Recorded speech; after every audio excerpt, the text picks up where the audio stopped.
This is the In Focus podcast from The Hindu.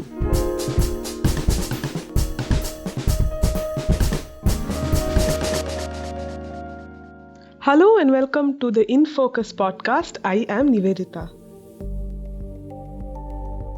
Prime Minister Narendra Modi's recent visit to Russia was a keenly watched event across the world.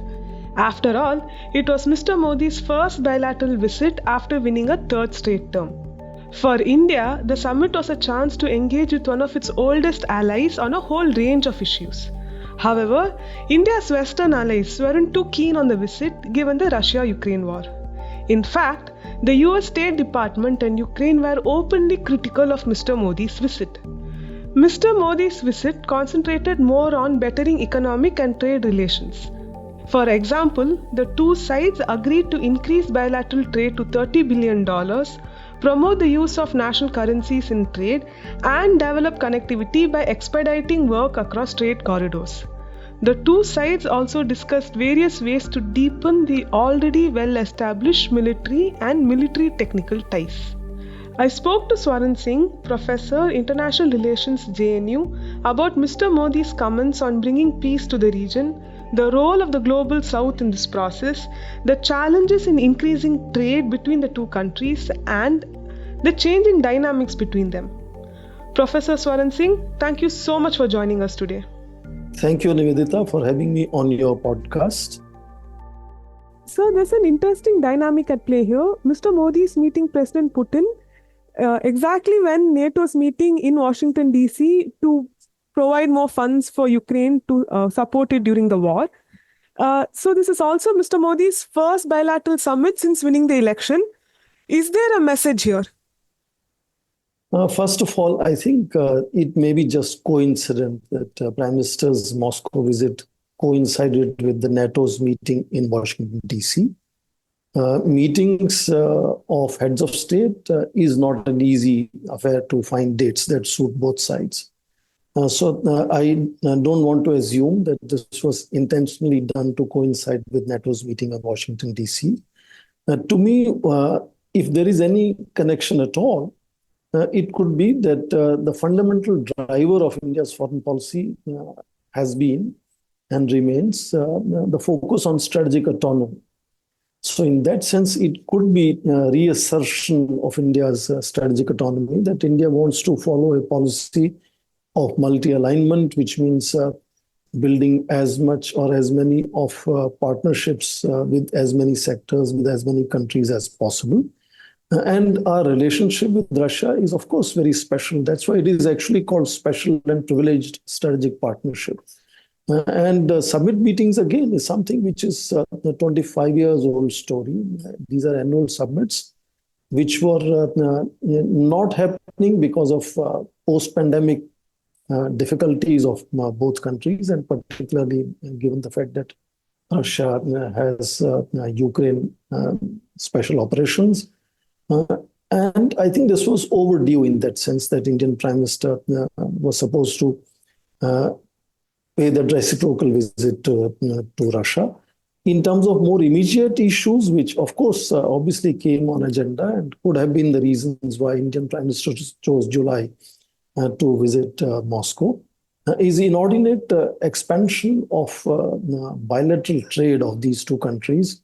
Within last 2 years, it has gone up from about $8 to $9 billion that it used to be for several years to now $65.7 billion, which is primarily because of India's energy imports, which are counting to about $62 billion, which means trade has become virtually one-sided. So two challenges were more immediate. One, how to explore possibilities of turning this trade into more balanced trade, which means exploring possibilities of where and all India could expand its exports to Russia.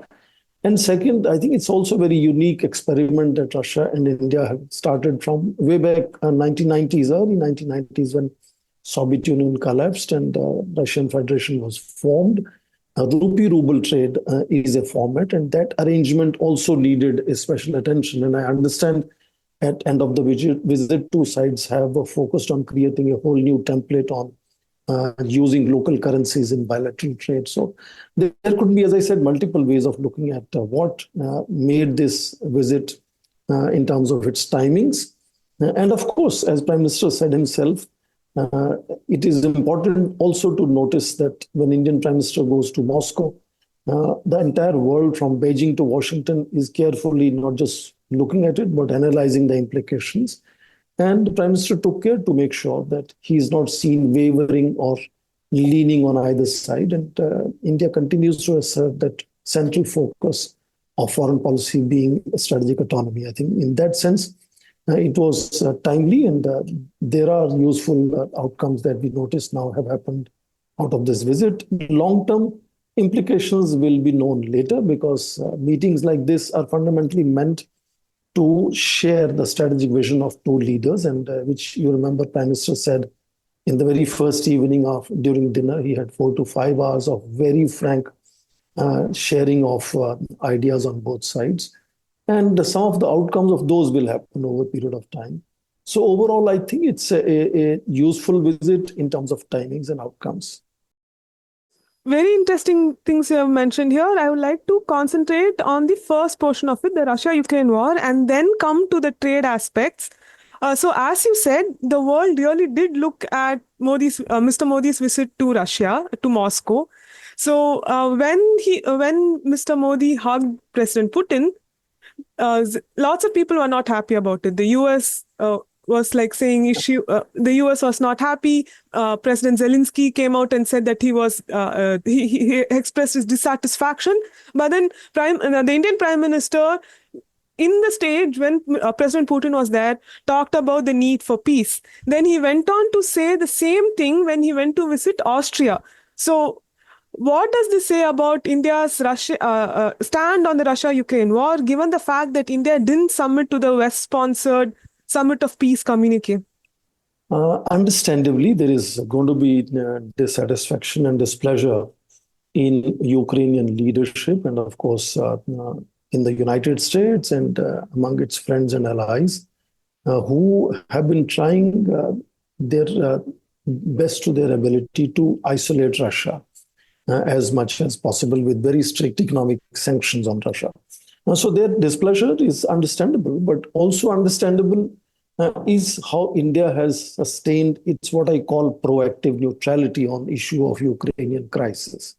And I assume that all those who are unhappy with Prime Minister's visit should carefully look at India's policy on Ukraine.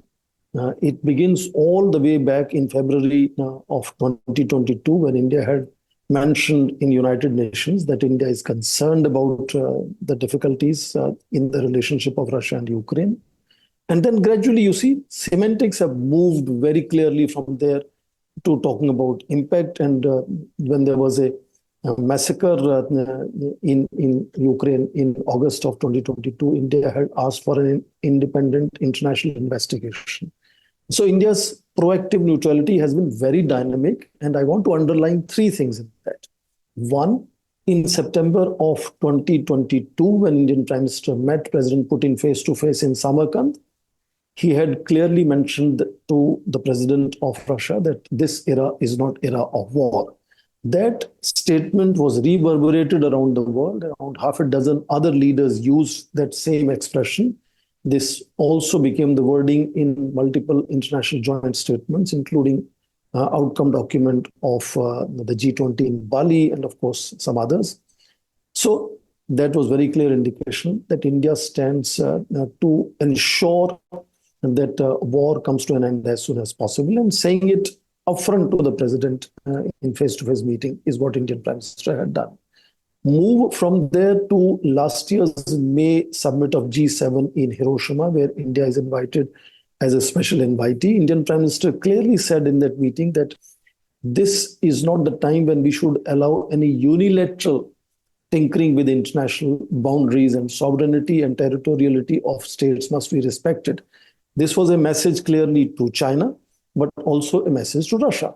And of course, this must have pleased Western countries. And now come to July this year, in this particular summit, very clearly, Indian Prime Minister mentioned to Russian President face-to-face, saying that no peace talks can either be initiated or be effective in middle of the bombing And we also know the coincidence of bombing in Kiev as Indian Prime Minister was visiting Moscow and the attack on hospital. So Indian proactive neutrality has been dynamic and constantly evolving with the passage of time. And at the same time, Indian Prime Minister has had multiple phone conversations with President Vladimir Putin, but also with President Zelensky. In fact, last month, India had hosted the Foreign Minister of Ukraine in New Delhi. And I think at one point, it is understandable that Western countries and President Zelensky will express their unhappiness with Indian Prime Minister visiting Moscow and giving that bear hug to President Putin. But I believe that they are also cognizant of the constant evolution of India's policy on Ukraine. And they should draw satisfaction from the fact that India wants to stand on its own. India is too large a country, largest population country, fastest growing among large economies, a nuclear weapon state, third largest military spender. And of course, in that sense, a continuing ancient civilization cannot be expected to toe any other power's line. This has been clarified by Indian Foreign Minister repeatedly, and therefore India will pursue its own national interests. And I think over a period of time, most of the Western countries have clearly reconciled to that reality, if not resigned to that reality. And so I can understand their expressing the displeasure, but heart of heart, I'm sure they understand that India's policy on Ukraine is one of proactive neutrality, and India doesn't take either of the two sides. Do you see India having a role to play in bringing peace in Ukraine, given that we have good partnership with both Russia and the West? I think that's an interesting point, and this question is often raised whether India can play any kind of mediation in ensuring an early end of these Ukrainian crisis. So far, we know that among such countries who have thought of mediation, Turkey has been, of course, most effective. We remember that at some point in time, they were able to open up exports and shipping going out of the Black Sea from Ukraine to other countries. Formally, of course, Chinese foreign minister last year had announced a 12-point proposal for mediation or for an early end of this war, which was completely kind of denounced by Western countries. And now, of course, we recently had that peace summit in Switzerland, where India had a low-level participation, and India refused to sign on the final statement out of that summit because the assumption of India was very clear that as long as Russia is not part of any such summit, the best result of such summit can be only one more diktat to be given to the Russian Federation, which is not how one can put an end to any such conflict. And indirectly, of course, India has constantly been a very, very substantial player in contributing, if at all, to ensuring that one can think of bilateral dialogue ultimately involving both Ukraine and Russia, which I said have included so many telephonic conversations of Indian Prime Minister, Indian Foreign Minister, and others. But more interesting it is that India, on the one level, has been trying to work out some kind of possibilities of dialogue between national leaders of Ukraine and Russia. But without waiting for that to start, India has also been a very important player or contributing to sending humanitarian assistance. India is not sending military aid or assistance like other countries are doing from the Western coalition of 50 nations, as President Biden had mentioned in one of his speeches, but India is constantly trying to send humanitarian assistance to ensure that the kind of pain that people have on the ground. India was very successful in bringing out about 23,000 people of Indian origin, Indian citizens, and some other citizens out of Ukraine. You would remember that. So India has played a very significant role in working towards reducing the pain till the solution or end of the war is a possibility. And I think in that sense, if one looks from the indirect way of influencing mitigation of the destruction and pain in that region, I'm not saying India has been very effective, but India has been a visible contributor to that entire exercise. So perhaps the role of India and perhaps even the global South in the Russia-Ukraine conflict can only be determined by both Russia and Ukraine. And at this point, it doesn't seem like it's a worthwhile conversation to be had, even though every major country in this world gets affected by this conflict. I clearly agree with you on this, that the conflict can only come to an end with a dialogue between the two nations that are involved in the conflict. Now, this could be a dialogue at low-level officials. This could be a back-channel conversation. This could be conversation between advisors or ministers or the national leaders. But without the two sides beginning to engage each other, and we remember in the initial stages of the conflict, some conversations of that nature did happen also. But apparently, the way the West has kind of looked at this as a contest between Russia and the entire West has created obviously difficulties for the bilateral dialogue to begin. So I understand that as of now, there doesn't seem to be a clear possibility, because the gulf or the gap between two sides' public postures is very, very wide at this stage. Russia would like to, make sure that, there are certain assurances that Ukraine should make before dialogue begins, like not allowing deployment of Western military equipment or weapons in Ukraine, or ensuring that Ukraine will continue to be neutral and will not join NATO, and so on.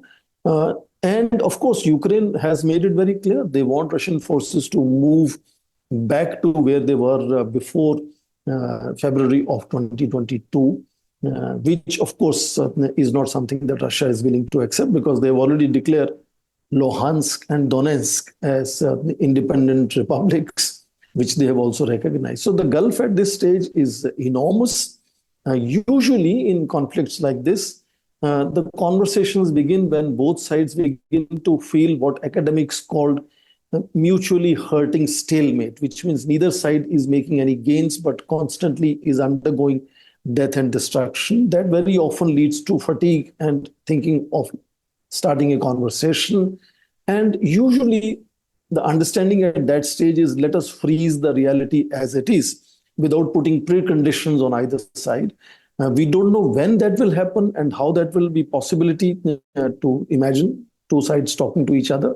But at this stage, apparently, with last G7 summit, again pledging $50 billion of military assistance to Ukraine is not apparently the way one can imagine that a conversation between Ukraine and Russia would start.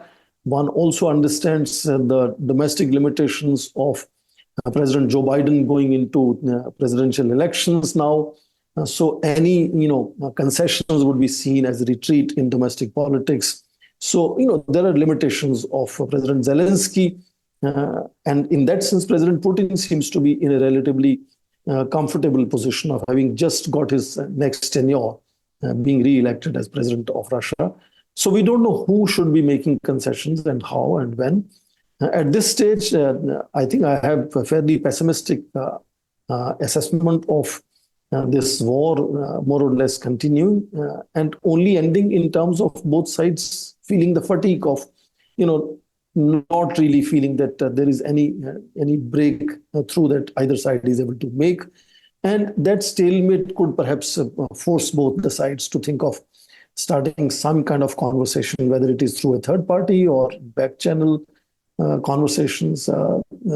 Other than that, I don't see any breakthrough possibility of talks beginning anytime soon in that sense, which is not a happy reality, but I think that's the reality that I see at this stage. And I think in that sense, India's lukewarm, piecemeal, slow moving, indirect approach of nudging both sides is something that I think is a very, very practical approach that India has had, rather than coming out with a grandiose kind of 20-point program proposal, which at this stage doesn't seem to have any traction. So I think it's a more pragmatic approach that India has pursued so far.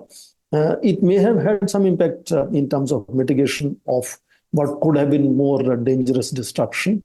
But that's it. That's a guess that is difficult to make and establish as to how much of that has actually meant in terms of mitigating the danger, death and destruction on the ground. So one of the immediate takeaways for me, Professor, is that Russia has agreed to release some of the Indians who are serving in the army there and who are fighting in the war. How significant of a win is this for India diplomatically?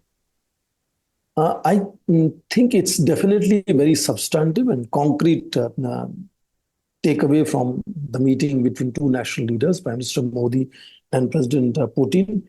It may not be seen as very substantial because the friendship between India and Russia is time tested, and the bonhomie between the two national leaders is clearly well established. So it was not a big deal of a clincher in that sense. One would expect that if Indian Prime Minister make, it will be immediately acceded to and implemented in that sense. Okay, so I would like to move to the second challenge that you are talking about in the India-Russia trade. The second challenge you are talking about, that is the trade gap between India and Russia. So as you rightly said, we moved from $10 billion of trade in February 2022 to $65 billion last year. And it looks like we're going to breach that target now. Given that India and Russia in this summit agreed to increase bilateral trade to $100 billion by 2030, how can India address this huge trade deficit? It's interesting to see that the last target mentioned between India and Russia was supposed to be $60 billion. And India-Russia trade has already crossed $65.7 billion now. Now, of course, we understand that this was primarily because inordinate increase in India's imports of crude oil from Russia, which has also enhanced India's exports because India is very good in refining crude oil. And India is refining this oil and exporting it to European countries because otherwise we'll have difficulties of storing it here. So India has been perhaps fairly smart in doing that exercise, withstanding a lot of pressures that came from Western countries that India should not be importing crude oil from Russia. So what is interesting here now is that immediately the two leaders have now put a next target for both sides to reach $100 billion by 2030, which I think seems very modest kind of a target, given the fact that India is now almost reaching $4 trillion of economy and Russia is $2.1 trillion economy. And given the fact of all the economic sanctions with the entire West, India-Russia trade can expand much faster. But why then is that $100 billion modest target? Is because we haven't as yet created any avenues to expand India's exports to Russia. And it's a one-sided trade, and one-sided trade doesn't really grow very fast.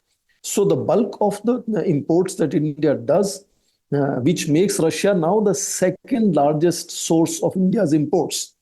In fact, interesting it is to see that India's three top sources of imports is China on number one, $121 billion, Russia on number two, $62 billion, and then United States is the third largest source of India's imports. So because of this being one-sided trade with Russia, it's not easy to expand it very fast. So that's why for 2030, they said we will reach as far as $100 billion, because as of now, the primary exports of Russia to India are oil and petroleum products. Of course, fertilizers are another major source of Russia's exports to India. Then, of course, we have also minerals, precious stones, metals, vegetable oil, and so on.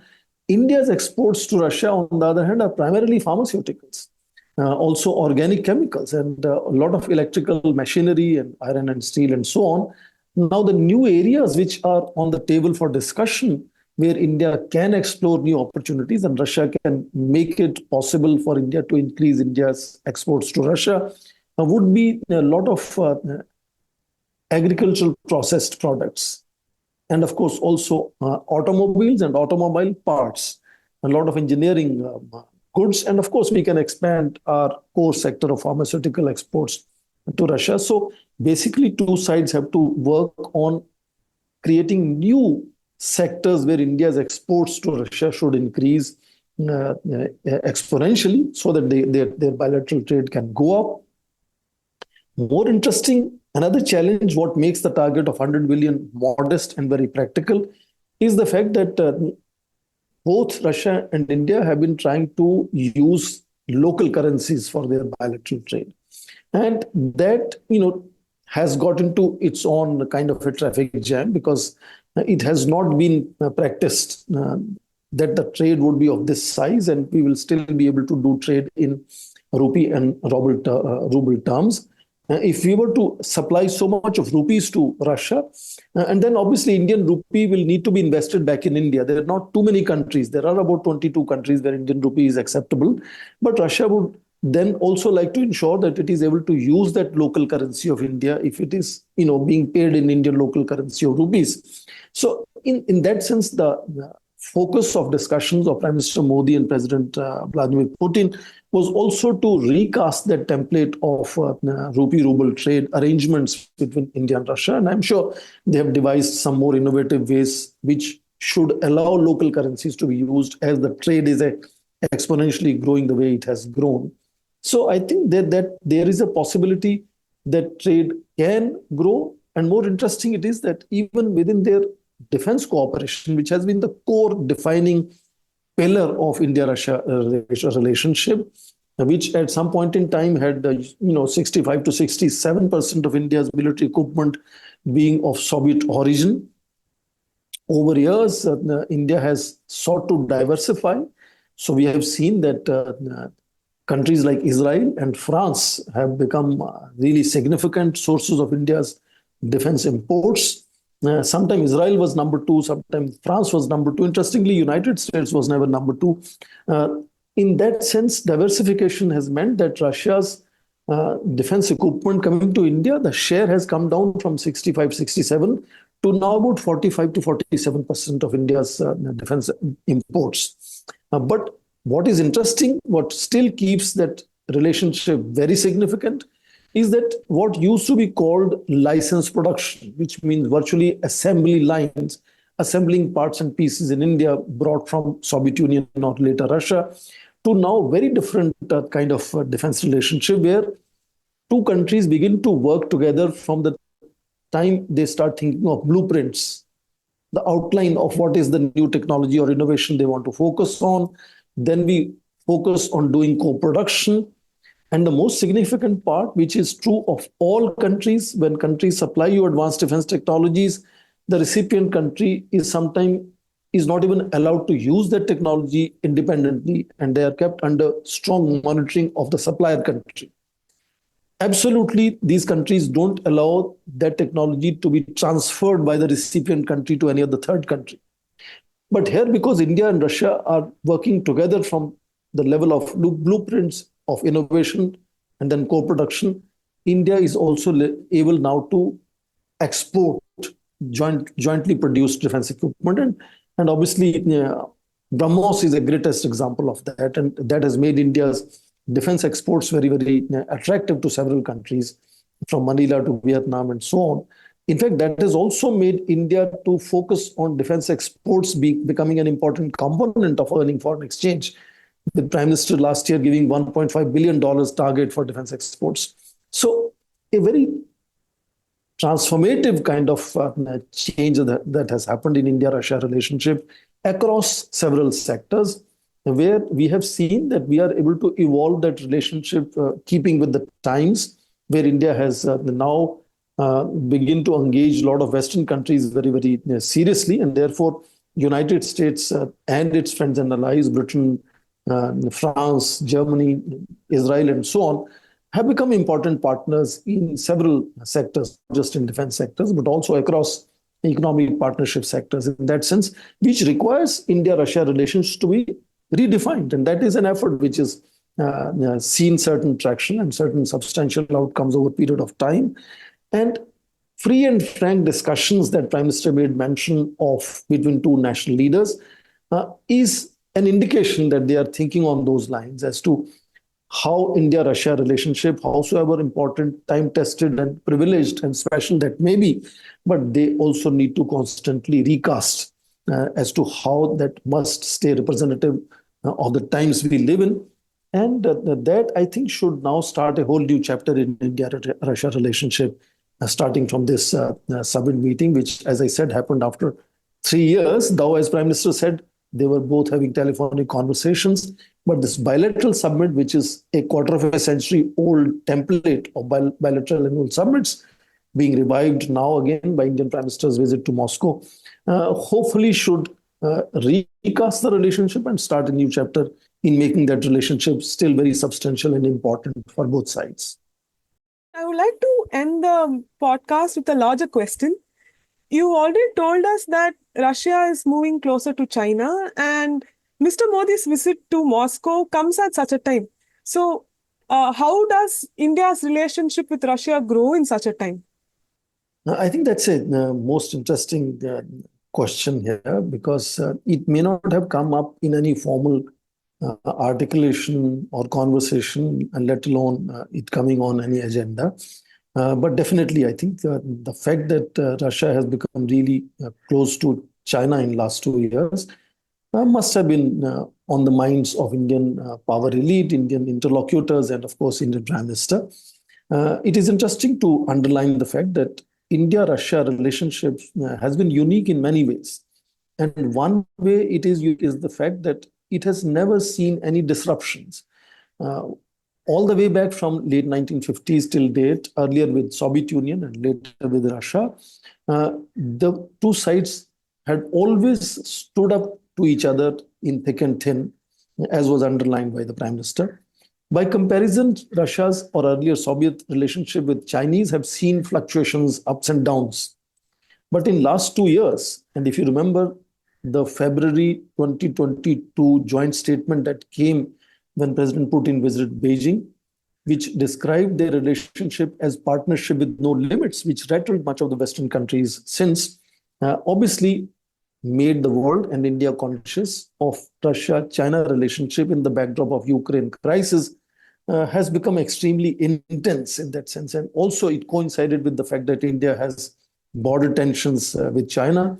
And that must have weighed on the mind of Indian interlocutors, including Prime Minister. And if not really rectifying that tilt of Russia towards Beijing, India definitely would have gauged and had an opportunity to understand the very nature and magnitude or the detail of that leaning of Russia or President Putin towards China or with President Xi Jinping.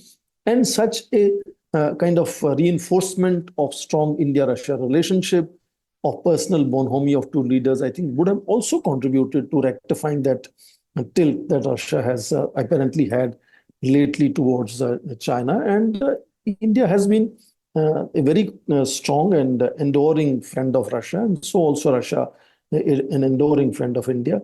And not just reinforcing that idea, but also I think projecting that idea openly for the rest of the world could go a long way in bringing that balance back, where India doesn't feel concerned about President Putin's or Russia's tilt towards Beijing. So I'm sure indirectly, but this visit has definitely contributed in rectifying that concern as well. Thank you, sir, for joining us today. Yeah, thank you. In Focus will be back soon with analysis of the biggest news issues. In the meantime, you can find our podcast on Spotify, Apple Podcasts, Stitcher, and other platforms. Just search for In Focus by The Hindu. We'll see you soon.